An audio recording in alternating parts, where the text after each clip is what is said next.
देनी है। और हवन में जब आहुति दी जाती है तो मन निश्चल, निष्कपट, स्वच्छ, प्रसन्न और समर्पित होना चाहिए। तब किसी हवन में हम आहुति देते हैं और वह आहुति हमारे हम जिस कल्याण कार्य के लिए देते हैं तब जाकर हमारी इच्छा पूर्ति होती है।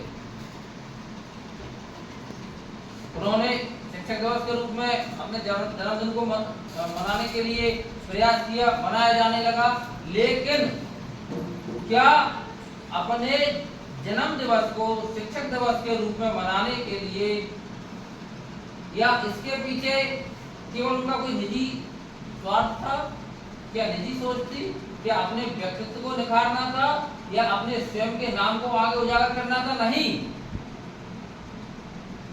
उनका मुख्य उद्देश्य था ताकि अच्छे से अच्छे शिक्षक समाज में आगे निकल कर आए, समर्पित मन से कार्य करें, बच्चों का भविष्य उज्जवल हो, बच्चों का सर्वांगीण विकास हो, बच्चों की विचारधारा, मानसिक स्थिति सुदृढ़ बने, सकारात्मक बने, इससे एक अच्छे समाज और देश का निर्माण हो। इस इच्छा के, इस चाहत के साथ उन्होंने यह शिक्षक दिवस की शुरुआत की थी। लेकिन समय बदला, समय बदलता गया, ना समर्पित शिक्षक रहे, ना शिक्षकों के प्रति वह अभिभावकों का सम्मान रहा। और मैं जो एक बात आपको कहना चाहता हूं वो आज सुन लीजिए। पहले बालक टेक्निकली साउंड होते या नहीं होते थे ये हमें नहीं पता, पहले बालक होशियार होते थे नहीं होते थे हमें नहीं पता, पहले के बालकों को कंप्यूटर चलाना आता था नहीं आता था हमें नहीं पता। लेकिन पहले के बालकों में, पहले के बच्चों में संस्कार जरूर होते थे शिक्षक के प्रति, क्योंकि पहले शिक्षक के हाथ में छड़ी थी। आज संपूर्ण ये जो बच्चों की एक पीढ़ी कहेंगे हम, इस पीढ़ी का पथभ्रष्ट होने का जो कारण है वह कारण है शिक्षक के हाथ से शिक्षक की छड़ी छीन लेना। मैं कहता हूं आपसे शिक्षक को शिक्षक की छड़ी लौटा दो, वही काल दोबारा से आ जाएगा, वही समय दोबारा से आ जाएगा। परिवर्तन विचारों का, परिवर्तन समय का, परिवर्तन नियमों का, इन सब से सबको लगता होगा कि सब कुछ बेहतर हो रहा है, बेहतर कुछ नहीं हो रहा है। अगर प्रभावित हो रहा है तो केवल और केवल बच्चों का जीवन, और बच्चों के जीवन के प्रभावित होने से प्रभावित हो रहा है देश का भविष्य, क्योंकि बच्चे ही तो देश का भविष्य है। शिक्षक की छड़ी का लौटना परम आवश्यक है। अगर शिक्षक की छड़ी नहीं लौटती है तो संस्कारहीन पीढ़ी पैदा होना शुरू हो गई है, जो संस्कृति और सभ्यता के पतन का कारण है।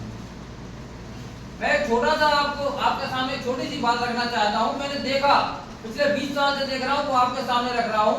गांव में कुछ बच्चों की माँ जो थोड़ा बहुत कहीं से पढ़ी लिखी हैं, या जिन्होंने फिल्म देखी, या जिन्होंने चलचित्र के माध्यम से थोड़ा बहुत कुछ सीखने की कोशिश की, तो उन्होंने अच्छा कुछ नहीं सीखा। उन्होंने क्या सीखा कि अगर बच्चा घर में पिताजी से डैडी बोल रहा है तो वह परिवार उच्च स्तरीय है, मतलब वो परिवार के स्तर को केवल और केवल एक शब्द से आंकती है कि अगर घर में डैडी बोला जा रहा है तो परिवार उच्च स्तरीय है। बस, इसके अलावा उन्हें उच्च स्तर क्या होता है, कैसे होता है, भाषा, चाहे उनका बच्चा गंदी भाषा बोल रहा हो, चाहे बुंदेलखंडी बोल रहा हो, चाहे सड़ी ऊंची भाषा बोल रहा हो, बोलता रहे। अगर बच्चे ने डैडी बोल दिया तो उन्हें लगता है वाह, माँ ने संस्कार दे दिए और बच्चे का स्तर ऊंचा हो गया। अरे मूर्खों, मैं कह रहा हूं, मैंने अपनी चंद 4 पंक्तियां लिखी है डैडी बना दिया पिता को, माँ को बनाया मोम।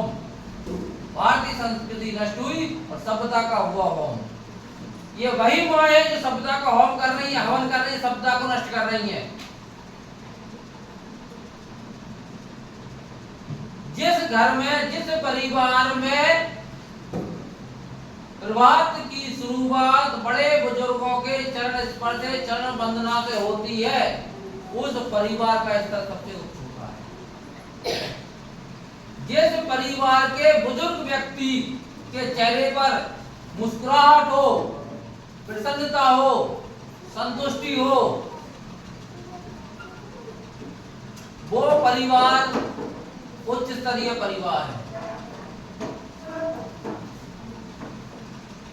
संस्कारों का समाप्त होना आपके भविष्य के पतन का प्रतीक है।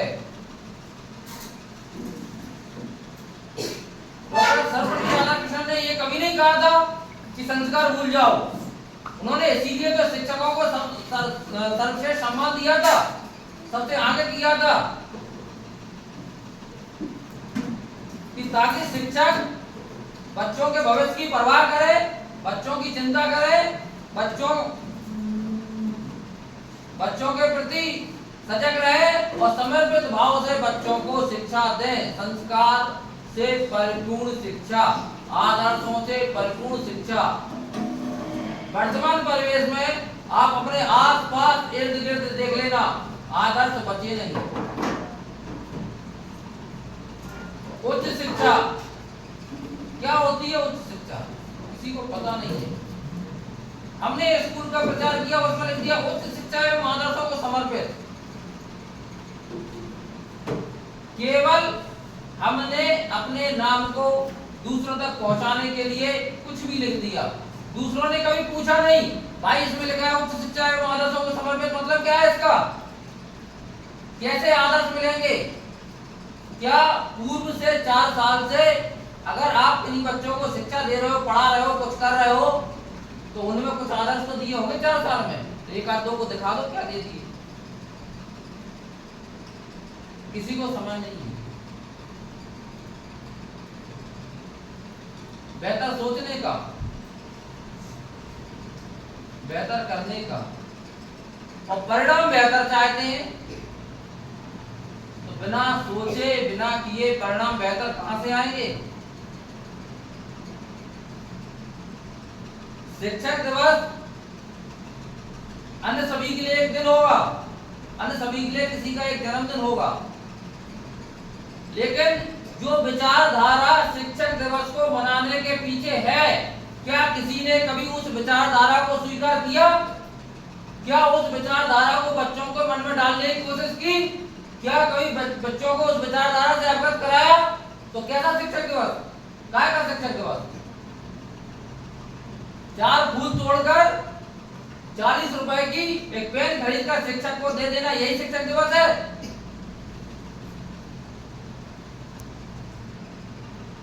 दुनिया के लिए शिक्षक दिवस एक दिन हो सकता है, लेकिन शिक्षक दिवस एक विचारधारा है जिसमें निर्माण लेकर निर्माण, वह ऐसी विचारधारा अगर एक बार समाज में संपूर्ण रूप से प्रभावित हो जाए तो जिसमें निर्माण निहित है।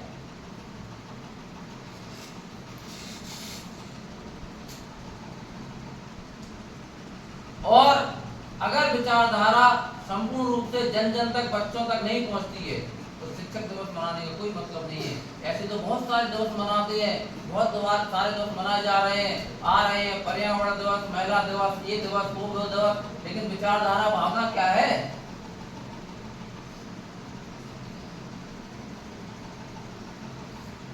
आदर्श आपके प्रेरणा दिलाए, प्रगति का मार्ग प्रशस्त कराए, पथ प्रदर्शक आप हमारे, आशीष आपका हमें हमारे।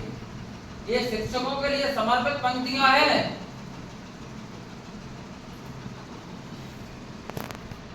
आशीष आपका हमें हमारे, मतलब शिक्षक के आशीर्वाद में ही इतनी शक्ति निहित है कि अगर आशीर्वाद प्राप्त हो जाए